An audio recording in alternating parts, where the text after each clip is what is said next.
नाम का रहल बानी।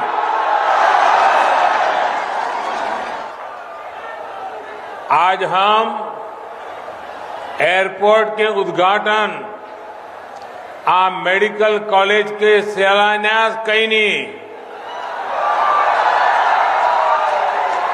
जवने के रउरा सब बहुत दिन से आगोरत रहली। अब ऐजा से जहाज उड़ी आ गंभीर बीमारी के इलाज भी हुई। यही के साथ रउरा सबन के बहुत बड़ा सपना भी पूरा हो गईल है। आप सभी के बहुत बहुत बधाई। उत्तर प्रदेश की राज्यपाल श्रीमती आनंदीबेन पटेल जी, यूपी के लोकप्रिय यशस्वी कर्मयोगी मुख्यमंत्री योगी आदित्यनाथ जी, यूपी भाजपा के ऊर्जावान अध्यक्ष श्री स्वतंत्र देव जी, यूपी सरकार के मंत्री श्री सूर्य प्रताप शाही जी, सुरेश कुमार खन्ना जी, श्री स्वामी प्रसाद मौर्य जी, डॉक्टर नीलकंठ तिवारी जी, संसद के मेरे साथी श्री विजय कुमार दुबे जी, डॉक्टर रमापति राम त्रिपाठी जी, अन्य सभी जनप्रतिनिधिगण और भारी संख्या में यहां पधारे मेरे प्यारे बहनों और भाइयों,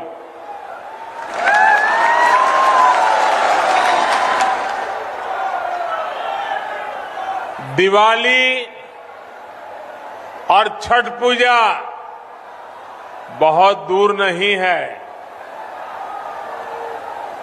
ये उत्सव और उत्साह का समय है। आज महर्षि वाल्मीकि जी की जयंती भी है। इस पावन अवसर पर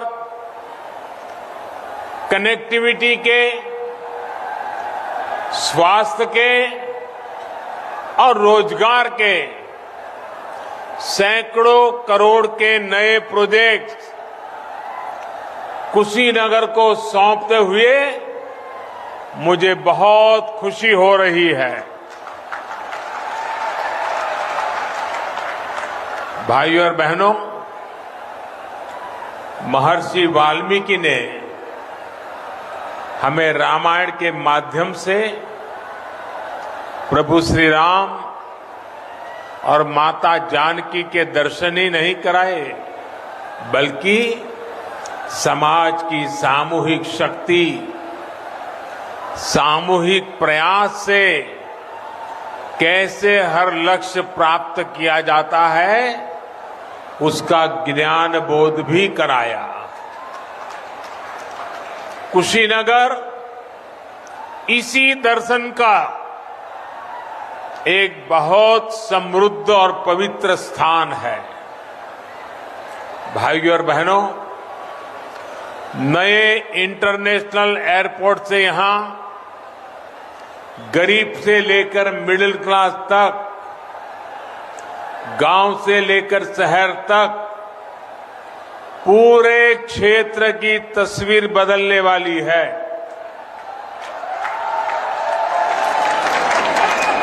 महाराजगंज और कुशीनगर को जोड़ने वाले मार्ग के चौड़ीकरण के साथ इंटरनेशनल एयरपोर्ट को तो बेहतर कनेक्टिविटी मिलेगी ही, रामकोला और सिसवा चीनी मिलों तक पहुंचने में गन्ना किसानों को होने वाली परेशानी भी दूर होगी।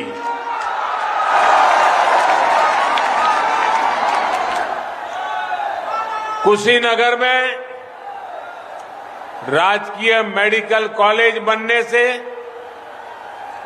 आपको अब इलाज के लिए एक नई सुविधा मिल गई है।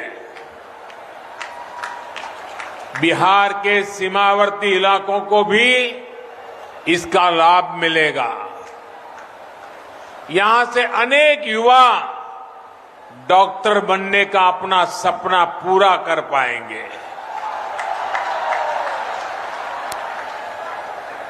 और आप जानते हैं, हमने राष्ट्रीय शिक्षा नीति जो नई लाए है ना, उसमें निर्णय किया है, आजादी के 75 साल के बाद पहली बार निर्णय हुआ है कि अब अपनी मातृभाषा में पढ़ने वाला बच्चा भी, गरीब मां का बेटा भी डॉक्टर बन सकता है,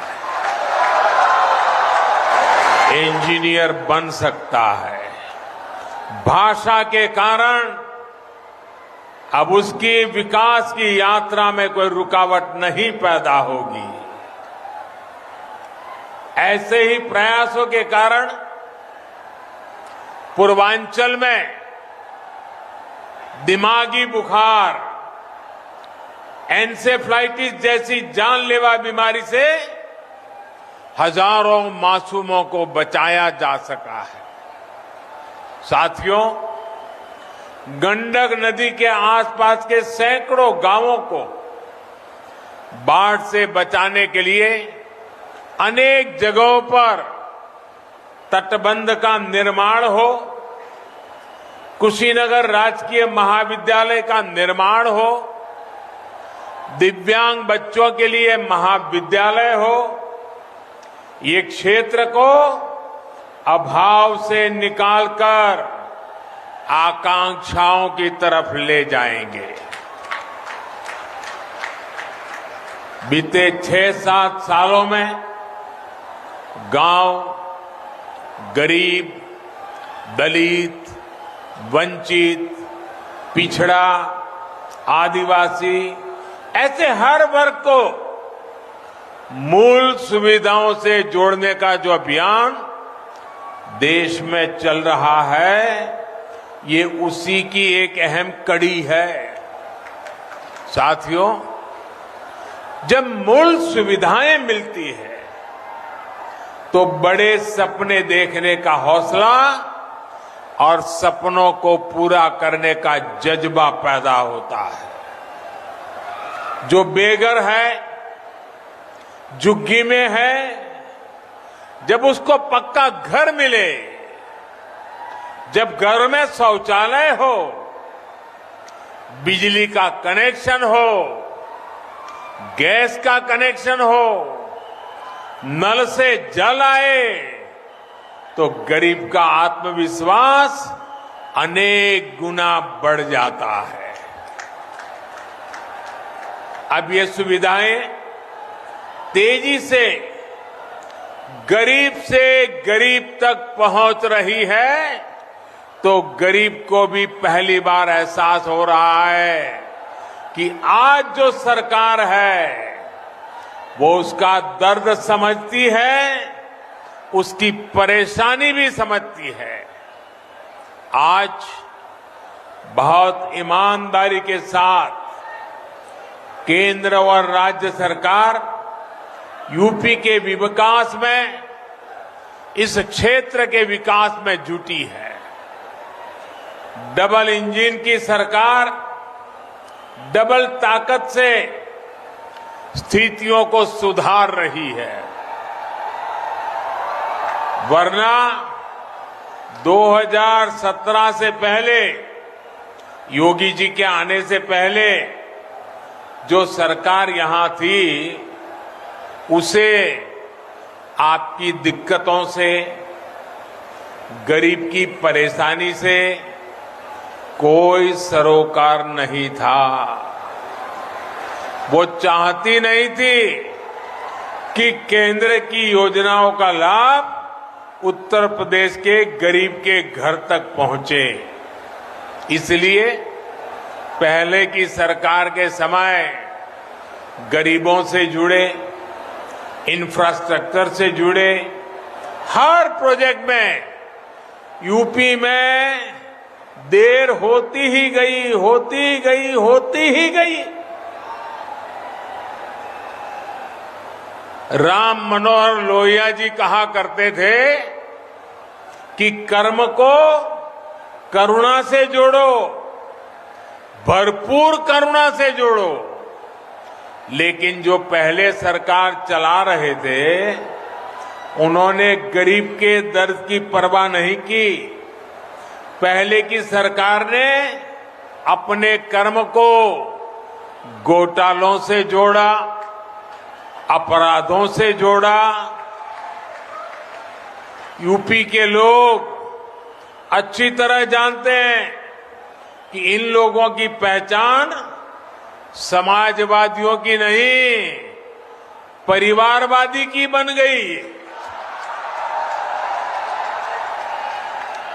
इन लोगों ने सिर्फ अपने परिवार का भला किया, समाज का और उत्तर प्रदेश का हित भूल गए। साथियों, देश का इतना बड़ा राज्य, इतनी ज्यादा आबादी वाला राज्य होने के कारण एक समय में उत्तर प्रदेश देश के हर बड़े अभियान के लिए चुनौती मान लिया जाता था। लेकिन आज उत्तर प्रदेश के हर बड़े मिशन की सफलता में अग्रणी भूमिका निभा रहा है। बीते वर्षों में स्वच्छ भारत अभियान से लेकर कोरोना के विरुद्ध अभियान में देश ने ये लगातार अनुभव किया है। देश में प्रतिदिन औसतन सबसे ज्यादा वैक्सीन लगाने वाला अगर कोई राज्य है तो उस राज्य का नाम उत्तर प्रदेश है। टीबी के विरुद्ध देश की लड़ाई में भी यूपी बेहतर करने का प्रयास कर रहा है। आज जब हम कुपोषण के विरुद्ध अपनी लड़ाई को भी अगले चरण में ले जा रहे हैं तो इसमें भी उत्तर प्रदेश की भूमिका बहुत अहम है। साथियों, यूपी में कर्मयोगियों की सरकार बनने का सबसे बड़ा लाभ यहां की माताओं बहनों को हुआ है। जो नए घर बने उनमें से अधिकांश की रजिस्ट्री बहनों के नाम हुई। शौचालय बने, इज्जत घर बने, सुविधा के साथ उनकी गरिमा की भी रक्षा हुई। उज्ज्वला का गैस कनेक्शन मिला तो उन्हें धुएं से मुक्ति मिली और अब बहनों को पानी के लिए भटकना ना पड़े, परेशान ना होना पड़े, इसके लिए घर तक पाइप से पानी पहुंचाने का अभियान चल रहा है। सिर्फ 2 साल के भीतर ही उत्तर प्रदेश के 27 लाख परिवारों को शुद्ध पेयजल कनेक्शन मिला है। साथियों, केंद्र सरकार ने एक और योजना शुरू की है जो भविष्य में उत्तर प्रदेश के ग्रामीण इलाकों में समृद्धि का नया द्वार खोलने वाली है। इस योजना का नाम है पीएम स्वामित्व योजना। इसके तहत गांव के घरों की घरौनी यानी घरों का मालिकाना दस्तावेज ये देने का काम शुरू किया है। गांव-गांव की जमीनों की, प्रॉपर्टी की ड्रोन के मदद से नपाई की जा रही है। अपनी प्रॉपर्टी के कानूनी कागज मिलने से अवैध कब्जे का डर तो समाप्त होगा ही, बैंकों से मदद मिलने में भी बहुत आसानी हो जाएगी। यूपी के जो युवा गांव के अपने घरों को, अपनी जमीन को आधार बनाकर अपना काम शुरू करना चाहते हैं, अब उन्हें स्वामित्व योजना से बहुत बड़ी मदद मिलने वाली है। भाइयों और बहनों, बीते 4.5 साल में यूपी में कानून के राज को सर्वोच्च प्राथमिकता दी गई है। 2017 से पहले जो सरकार यहां पर थी, उसकी नीति थी माफिया को खुली छूट, खुली लूट। आज योगी जी के नेतृत्व में यहां माफिया माफी मांगता फिर रहा है। और सबसे ज्यादा दर्द भी, इसका दर्द किसको हो रहा है? सबसे ज्यादा योगी जी के कदमों का दुख माफियावादियों को ही हो रहा है। योगी जी और उनकी टीम उस भू माफिया को ध्वस्त कर रही है जो गरीबों, दलितों, वंचितों, पिछड़ों की जमीन पर बुरी नजर रखता था, अवैध कब्जा करता था। साथियों, जब कानून का राज होता है, अपराधियों में डर होता है, तो विकास की योजनाओं का लाभ भी तेजी से गरीब, दलित, शोषित, वंचितों तक पहुंचता है। नई सड़कों, नए रेल मार्गों, नए मेडिकल कॉलेजों, बिजली और पानी से जुड़े इंफ्रास्ट्रक्चर का भी तेज गति से विकास हो पाता है। यही आज योगी जी के नेतृत्व में उनकी पूरी टीम उत्तर प्रदेश में जमीन पर उतार करके दिखा रही है। अब यूपी में औद्योगिक विकास सिर्फ 1-2 शहरों तक सीमित नहीं है, बल्कि पूर्वांचल के जिलों तक भी पहुंच रहा है।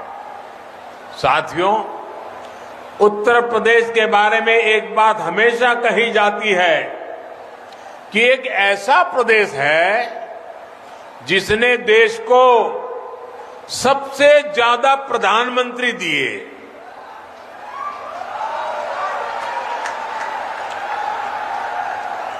ये यूपी की खूबी है, लेकिन यूपी की पहचान, इस पहचान को लेकर केवल इस दायरे में ही नहीं देखा जा सकता।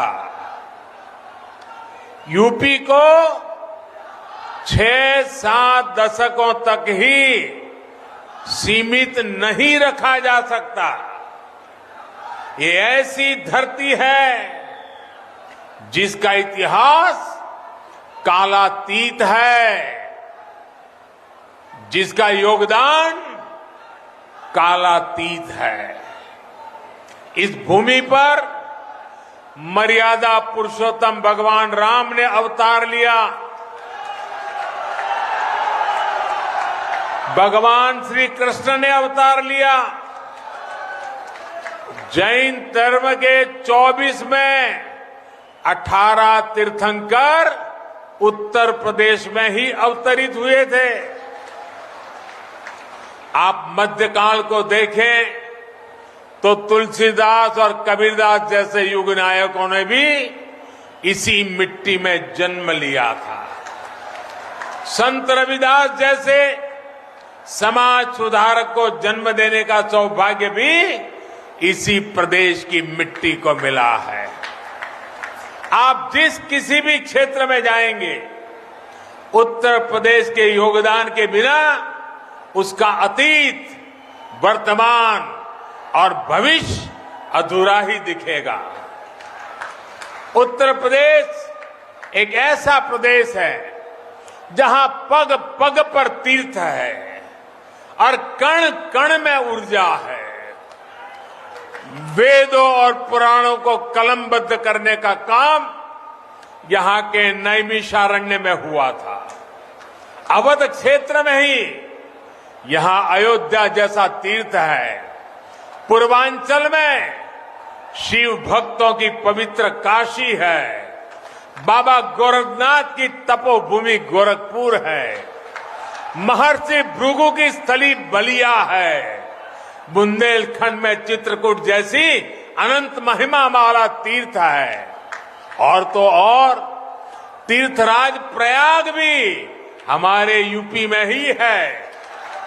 ये सिलसिला यहां नहीं रुकता है। आप काशी आएंगे तो आपकी यात्रा सारनाथ के बिना पूरी नहीं होगी, जहां भगवान बुद्ध ने अपना पहला उपदेश दिया था। कुशीनगर में तो हम अभी उपस्थित ही है। पूरी दुनिया से बौद्ध श्रद्धालु यहां आते हैं। आज तो पहली इंटरनेशनल फ्लाइट से लोग यहां पहुंचे भी हैं। अलग अलग देशों से लोग जब कुशीनगर आएंगे तो श्रावस्ती, कौशाम्बी और संकिसा जैसे तीर्थ भी जाएंगे। इसका श्रेय भी यूपी को हिस्से आता है। श्रावस्ती में ही जैन तीर्थंकर संभवनाथ जी का जन्म स्थान भी है। इसी तरह अयोध्या में भगवान ऋषभदेव और काशी में तीर्थंकर पार्श्वनाथ और सुपार्श्वनाथ जी, इनकी भी जन्मस्थली है। यानी यहां एक एक स्थान की इतनी महिमा है कि कई कई अवतार एक स्थान पर हुए हैं। यही नहीं, हमारी गौरवशाली महान सिख गुरु परंपरा का भी उत्तर प्रदेश से गहरा जुड़ाव रहा है। आगरा में गुरु का ताल गुरुद्वारा आज भी गुरु तेग बहादुर जी की महिमा का, उनके शौर्य का गवाह है। जहां पर उन्होंने औरंगजेब को चुनौती दी थी। आगरा का ही गुरुद्वारा गुरु नानक देव और पीलीभीत का 6वीं पातशाही गुरुद्वारा भी गुरु नानक देव के ज्ञान और उपदेशों की विरासत संजोए हुए है। इतना सब कुछ देश और दुनिया को देने वाले यूपी की महिमा बहुत बड़ी है। में गन्ना किसानों को